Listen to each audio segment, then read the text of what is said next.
শ্ৰীমন্ত শংকৰ হৰি ভকতৰ জানা যে নকল্পতৰু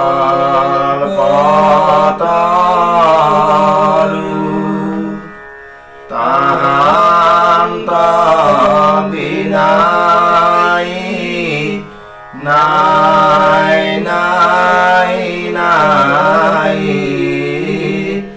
আমাৰ পৰম গুৰু তাহান্ত বিনাই নাই নাই নাই আমাৰ পৰম গুৰু।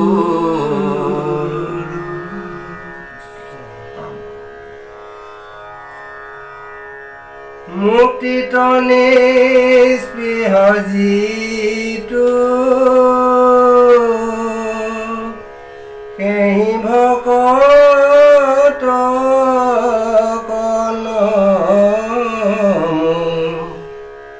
ৰসময়ী মাগু ভকতি সমস্ত মস্তকমণি নিজ ভকতৰ বৈশ্য ভজু হেন দেৱ যদুপতি। কৃষ্ণ হে বৈকুণ্ঠ পাৰিষদ সদৃশ গুৰুমতী বাপ আৰু আইমাতৃ হ'ব। আমাৰ এই শিৰোমণি ভাগৱত পাঠ আৰু প্ৰবচন অনুষ্ঠানৰ চেনেলটিত আজি আমি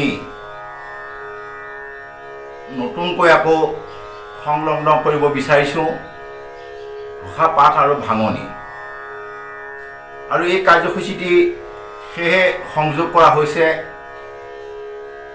ঘোষা অবিহনে ভাগৱত ব্যাখ্যা বা ভাগৱত বুজিব, ভাগৱতৰ তাৎপৰ্য বুজাটো কঠিন। সেয়ে আমি ভাবিছোঁ যে যিহেতু আমি আমাৰ কাৰ্যসূচী ভাগৰ মূল উদ্দেশ্যটোৱে হ'ল নৱপ্ৰজন্মক পাৰিলে কিবা এটা ভক্তি পন্থা পথ প্ৰদৰ্শন কৰোৱা মানুহে আমি এই চেনেলটি আৰম্ভ কৰিছিলোঁ। সেয়ে নৱপ্ৰজন্মই ভাগৱতৰ তাৎপৰ্যখিনি বুজিব সহজ হোৱাকৈ পুনৰ আকৌ ঘোষা পাঠ আৰু ভাঙনিটো মাজে মাজে অন্তৰ্ভুক্ত কৰিম বুলি আজি আমি পোনপ্ৰথমবাৰৰ বাবে ঘোষা পাঠ আৰু ভাঙনি কাৰ্যসূচীটো আৰম্ভ কৰিছোঁ। আৰু এতিয়া আমাৰ পাঠাচাৰ্য বাপজনাই প্ৰথম জোকা ঘোষা মাধৱ পুৰুষৰ 24 চন্দ ভজন পটল পাঠ কৰিছে। আৰু ইয়াৰ ভাঙনি দিব যাওঁতে ঘোষাৰ ভাঙনি বৰ তাৎপৰ্যমূলক, তত্ত্ববোধাৰ্থ অৰ্থ। ইয়াৰ সাধ্যশক্তি আমাৰ নিচেই তাকৰ। সেয়ে আপোনাৰ সবাৰো সহায় আৰু সহযোগেৰে আপোনাৰ সবাৰ আশীৰ্বাদ শিৰোধাৰ্য কৰি আমি ঘোষা পাঠৰ ভাঙনি মাধ্যমলৈ আগবাঢ়িছোঁ। কৃষ্ণ বাপ সমস্ত মুক্তি 5 প্ৰকাৰৰ, যেনে শালুক্য, সামীপ্য, সাযুজ্য, সাৰূপ্য আৰু নিৰ্বাণ মুকুতি। শালুক্য বৈকুণ্ঠত থাকি ঈশ্বৰৰ তুল্য ঐশ্বৰ্য লাভ কৰা তাকে কয় শালুক্য। সামীপ্য ঈশ্বৰৰ লগতে একেলগে বাস কৰা তাকে কয় সামীপ্য। আৰু সাযুজ্য মুক্তি ঈশ্বৰৰ দৰে সুখ লাভ কৰা তাকে কয় সাযুজ্য মুক্তি। আৰু সাৰূপ্য মুক্তি ঈশ্বৰৰ সমান ৰূপ লাভ কৰা তাকেই কয় সাৰূপ্য মুক্তি। আৰু শেষত নিৰ্বাণ মুকুতি বা লীন মুকুতি, ঈশ্বৰত লীন যোৱা। যেনেকৈ ঈশ্বৰত লীন গৈছিল শিশুপাল আৰু দণ্ডভক্ত, ঈশ্বৰত লীন যোৱাটোকেই নিৰ্বাণ বা সাযুজ্য মুক্তি বোলা হয়। আৰু যি এই পঞ্চবিধ মুক্তিক আশা নকৰে সেইজন মুক্তিত নিস্পৃহ। মুক্তিক আশা নকৰি যি নিষ্কামভাৱে ঈশ্বৰক ভজে সেই ভকতক নমস্কাৰ কৰি অমৃতময় ৰসেৰে ভৰা ভক্তি প্ৰাৰ্থনা কৰোঁ। যজ্ঞ, স্বৰ্গ, মৰ্ত্য, পাতাল এই তিনি লোকৰ দেৱ, নৰ, নাগ আদি সকলোৰে শিৰৰ মুকুট স্বৰূপ অৰ্থাৎ সৰ্বশক্তিমান, সৰ্বাশ্ৰয়, সৰ্বকৰ্তা স্বাধীন হৈও যি ভকতৰ অধীন সেই যদুকুলৰ মূল দেৱতা যদুপতিক উপাসনা কৰোঁ। ভক্তি ৰাণী স্বৰূপা মুক্তি ৰাণীৰ দাসী, ভক্তি সিদ্ধি হ'লে দাসী স্বৰূপা মুক্তিয়ে নিজেই লগ লয়। এনেভাৱে মাধৱ পুৰুষে ভকতি কৰিলে যে মুকুতিক আশা নকৰে বা মুক্তিকো যে স্পৃহা নকৰে, তেনেভাৱে মাধৱ পুৰুষে তাৰ তাৎপৰ্যখিনি দাঙি ধৰিছে। আৰু ভক্তি 9 বিধ, যেনে শ্ৰৱণ, কীৰ্তন, স্মৰণ, পদসেৱন, অৰ্চন, বৰ্ধন, দাক্ষ, সখিত্ব আৰু আত্মনিবেদন। এই 9 বিধ ভক্তিতে নৱৰস আছে। এই নৱৰস যি একত কৰি ভক্তি কৰিছে সেই ৰসময় ভকতি। হৰিহৰ সম্বাদ আৰু প্ৰথম স্কন্ধ ভাগৱতত বিস্তাৰিত ৰূপে এই বিষয়ে লিপিবদ্ধ আছে। কৃষ্ণ।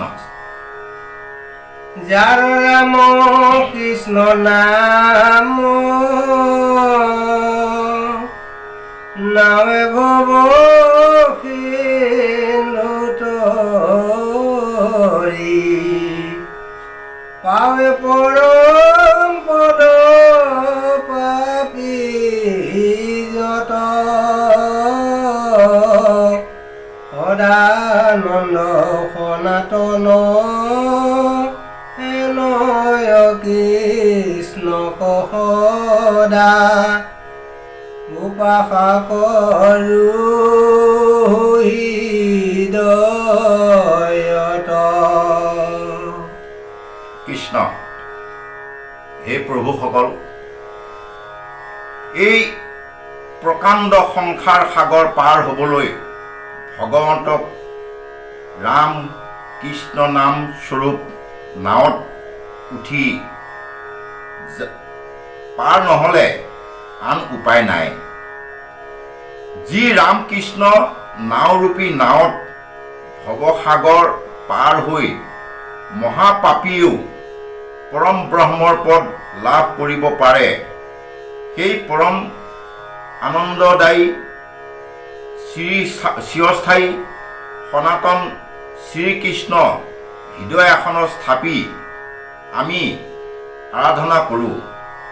অৰ্থাৎ ঈশ্বৰৰ ৰাম কৃষ্ণ নাম মুখত লৈ চৈতন্য কৃষ্ণক হৃদয়ত স্থাপি আৰাধনা কৰিলে নৰে পাপ সাগৰত গতি পায়।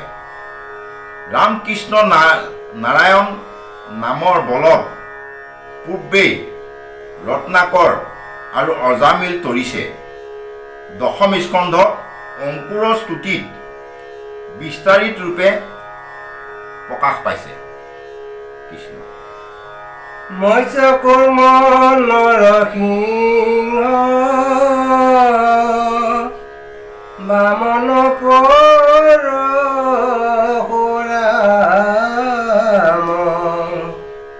হলিৰাম বৰাহ শ্ৰীৰাম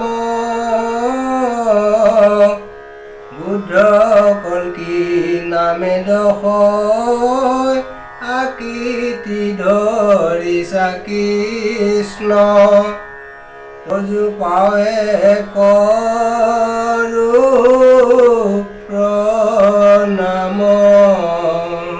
কৃষ্ণ। হে গুৰুবাপসকল, আপোনাসৱে সকলোৱে জ্ঞাত ভগৱন্ত প্ৰভু 24 অৱতাৰ ধাৰণ কৰিছিল আৰু এই 24 অৱতাৰ এটা এটা কাৰ্যসিদ্ধি কৰিবৰ কাৰণে, এটা এটা ভকতক ৰক্ষা কৰিবৰ কাৰণে, ভকতক বিপদৰ পৰা তাৰিবৰ কাৰণে ভগৱন্ত প্ৰভুৱে 24 অৱতাৰ ধাৰণ কৰিছিল। আৰু এই 24 অৱতাৰ ভিতৰতে 10টি অৱতাৰ প্ৰধান। এতিয়া এই ঘোষা শাস্ত্ৰত সেই 10টি অৱতাৰৰ যি তাৎপৰ্য সেইখিনি আমাক মাধৱ পুৰুষে ঘোষা মাধ্যমেৰে আমাৰ মাজত প্ৰকাশ কৰিছে। ইয়াৰ ব্যাখ্যা এনেধৰণৰ, যি ভগৱন্তে যুগে যুগে অৱতাৰ হৈ মৎস্য কুৰ্ম নৰসিংহ বামন পৰশুৰাম হলিৰাম বৰাহ শ্ৰীৰাম বুদ্ধ কল্কি 10 অৱতাৰ ধৰি দুষ্টক দমন সন্তক পালন কৰিবৰ কাৰণে 10 নামে 10 আকৃতিৰে সৃষ্টি ৰক্ষা কৰিলে। সেই সাকাৰ ৰূপধাৰী নিৰাকাৰ সনাতন হৰিক নমস্কাৰ কৰোঁ। তাৰপিছতে যি ভগৱন্তে 10 নামে 10 বিধ ৰূপ ধৰি সৃষ্টিৰ শান্তি স্থাপন কৰিলে, সেই হৰিক নমস্কাৰ কৰোঁ। মৎস্য অৱতাৰত জলধিমগ্ন বেদ উদ্ধাৰ কৰিছে। কুৰ্ম অৱতাৰত সাগৰ মন্থনত দেৱতাক সহায় কৰিছে। বৰাহ অৱতাৰত জলমগ্ন পৃথিৱীক উদ্ধাৰ কৰি হিৰণ্যক্ষক বধ কৰিছে। নৃসিংহ অৱতাৰত হিৰণ্যকশিপুক বধ কৰি ভক্ত প্ৰহ্লাদক ৰক্ষা কৰিছে। বামন অৱতাৰত বলিক চলি সুতলত ঠাই দিছে। পৰশুৰাম অৱতাৰত ক্ষত্ৰিয়বিলাকক ধ্বংস কৰিছে। ৰাম অৱতাৰত লংকা ৰাৱণক বধ কৰি সীতাক উদ্ধাৰ কৰিছে। হলিৰাম অৱতাৰত দ্বিবিধ আদি অসুৰক বধ কৰিছে। বুদ্ধ অৱতাৰত হিংসা শূন্যৰূপে জীৱক মুক্তি দিছে। কল্কি অৱতাৰত মেলছসকলৰ সংহাৰ কৰিব। এই 10 অৱতাৰধাৰী শ্ৰীকৃষ্ণ নমস্কাৰ কৰোঁ। আৰু এই বিষয়ে বিশদভাৱে লিপিবদ্ধ আছে 2য় স্কন্ধ ভক্ত প্ৰহ্লাদৰ স্তুতিত 10 অৱতাৰ বৰ্ণনা কৰিছে। এতিয়া বাপসকল আৰু আইমা কি হ'ব? আপোনাক সবে জানে, যিহেতু ইতিমধ্যে আমাৰ 9টা অৱতাৰ হৈ গৈছে। আৰু ইয়াত কৈছে, সেয়েহে কল্কি অৱতাৰটো যেতিয়া কল্কি অৱতাৰ তেওঁ হ'ব, ভাগৱতৰ আদিজামনত লিখা আছে 12 স্কন্ধত, কল্কি অৱতাৰ হৈ কেনেভাৱেনো দুষ্টক কাটি মাৰি সন্তক পালন কৰিব। যেনেকৈ কীৰ্তনটো গুৰুজনাই প্ৰথম কীৰ্তনতে আছে, সবাকো বধিবা বোধ গণযত আছে, কলিৰ শেষত সত্য প্ৰৱৰ্তাইবা পাছে। এনেভাৱে কলিৰ অৱতাৰটো বৰ্তমানলৈকে অহা নাই, আৰু নহা আগতেই এই বৈকুণ্ঠ শাস্ত্ৰ মহাভাগৱত বা মাধৱ পুৰুষে ঘোষাটো কলম ধৰিছে। এনেভাৱে কৃষ্ণ। একান্ত ভকত সবে নিগুণ কৃষ্ণৰ গুণ গাৱে সদা বহিয়া যথাত বৈকুণ্ঠ বৈকুণ্ঠক পৰিহৰি যোগীৰ হৃদয় এৰি আকাশৰি খাতে তথাত। কৃষ্ণ। হে প্ৰভুসকল,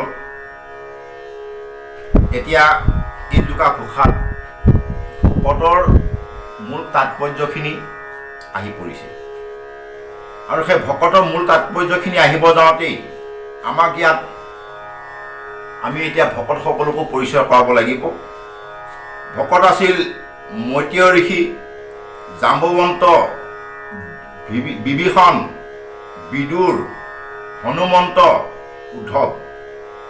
এইসকল এক ঈশ্বৰৰবাদী ভক্ত। বৰ্তমানো ভকতসকলে সত, ৰজ, তম তিনি গুণৰ অতীত নিগুণ কৃষ্ণৰ গুণ য'ত কীৰ্তন কৰে, ভগৱন্তে বৈকুণ্ঠ আৰু যোগাসনত থকা যোগীসকলৰ অন্তৰ ত্যাগ কৰিও তাতেই থাকে। অৰ্থাৎ একান্ত ভক্তসকলে কায়মনোবাক্যে এক কৰি গুণহীন কৃষ্ণৰ গুণ য'ত গায়, যোগীৰ যোগাসন বৈকুণ্ঠত লক্ষ্মীৰ বাসস্থান এৰি হৰি তাতেই থাকে। ৰজগুণে ব্ৰহ্মা, শতগুণে বিষ্ণু, তমগুণে ৰুদ্ৰ। ব্ৰহ্মাই চজে, বিষ্ণুৱে পালে, ৰুদ্ৰে সংহাৰ কৰে। এই তিনিজনৰ তিনিটি গুণ, যি ভগৱন্তৰ পৰা এই তিনি গুণৰ সৃষ্টি হৈছে, সেইজনকেই নিগুণ কৃষ্ণ বোলে। কৃষ্ণ নিগুণ হ'লেও তেওঁৰ লীলা, চৰিত্ৰ আৰু নাম কীৰ্তনত গুণ আছে।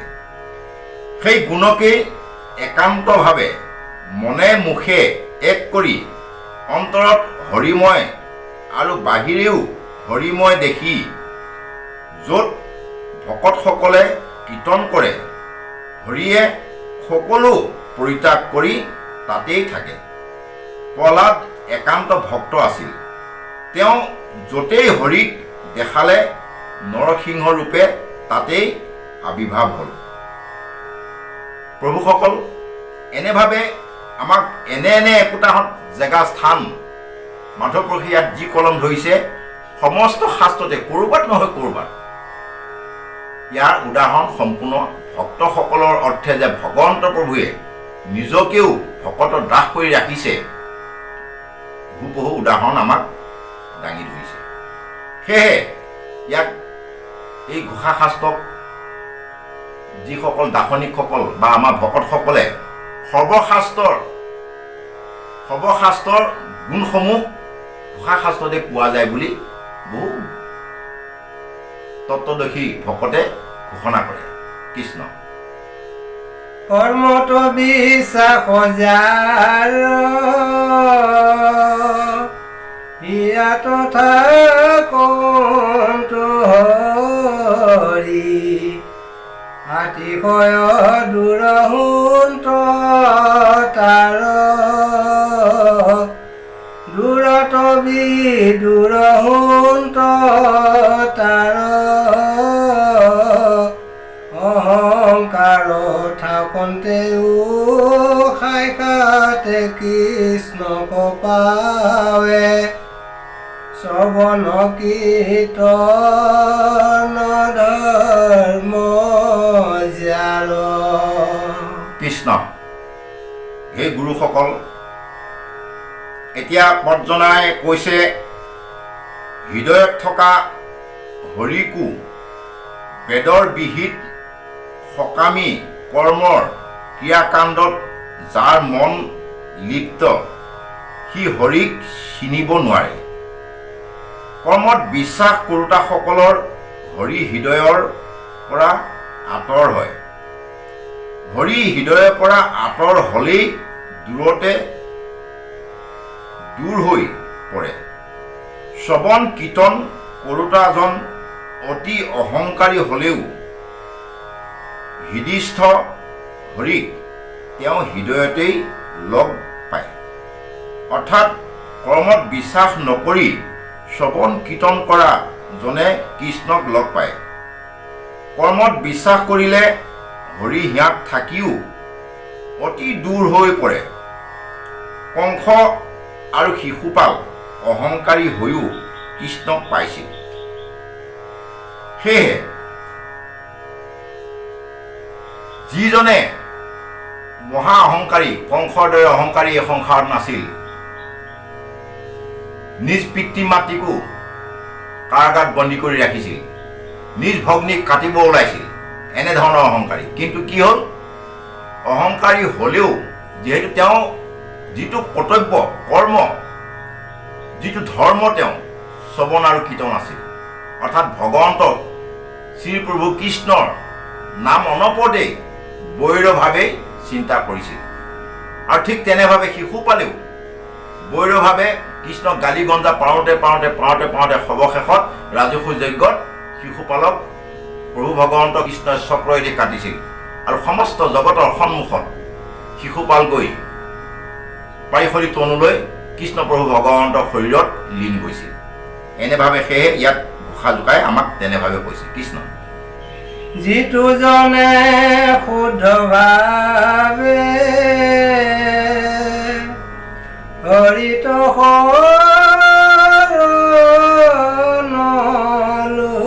শৰণলৈয়া হৰিক শহীদ বুলি আছে, হৰিৰ প্ৰসাদে সিটো বিঘ্নিৰ মুণ্ডত ভৰি দিয়া হৰি গুণ গায়া নাচে।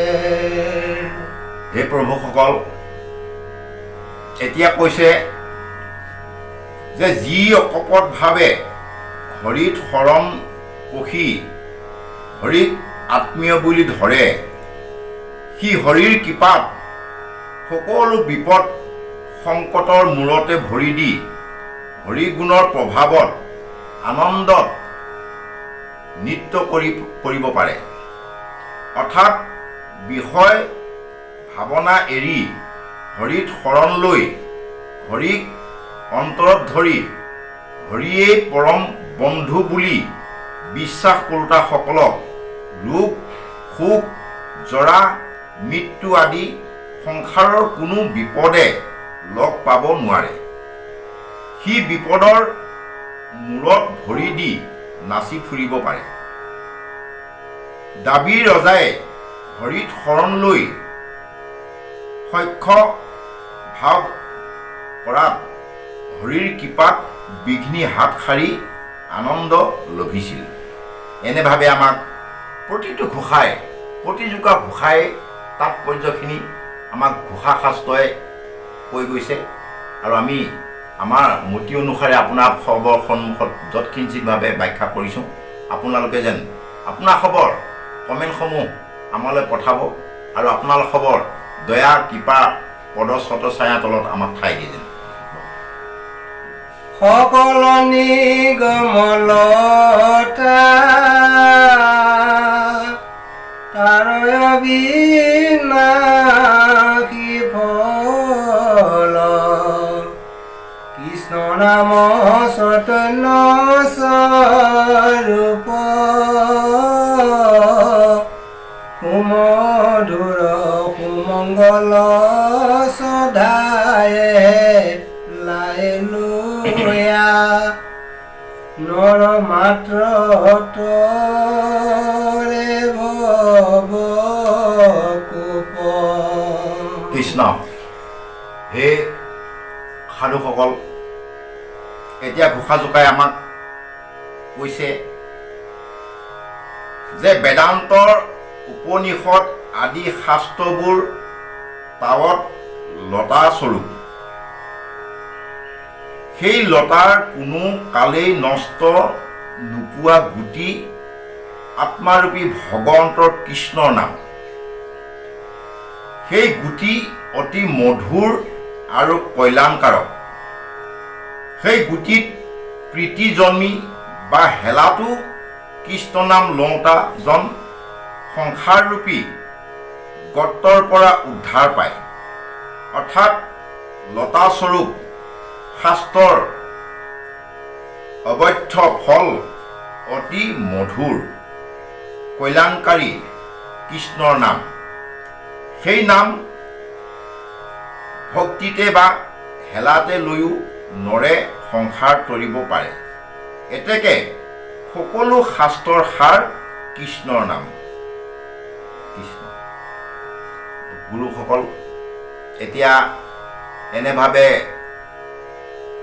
এই গীতা ঘোষা শাস্ত্ৰভাগী আমি মতি অনুসাৰে আমি ব্যাখ্যা দিছোঁ আৰু নগাঁও জিলা শ্ৰীমন্ত শংকৰদেৱ সংঘৰ জিলা সদস্য লগতে সচ্চিদানন্দ আঞ্চলিকৰ সংগী প্ৰহ্লাদ ডেকা বাপজনাই কীৰ্তন কৰিছে। সেয়েহে আমি সামৰণি সময়ত আপোনাৰ সবাৰো চৰণৰ কৃপা বিচাৰি আমি কৰজোৰে প্ৰাৰ্থনা জনাই আপোনাৰ কমেণ্ট লগতে ছাবস্ক্ৰাইব কৰিবৰ কাৰণে সেৱা ধৰি আমি আজি অনুষ্ঠানটি সামৰণি দিছোঁ। কৃষ্ণ।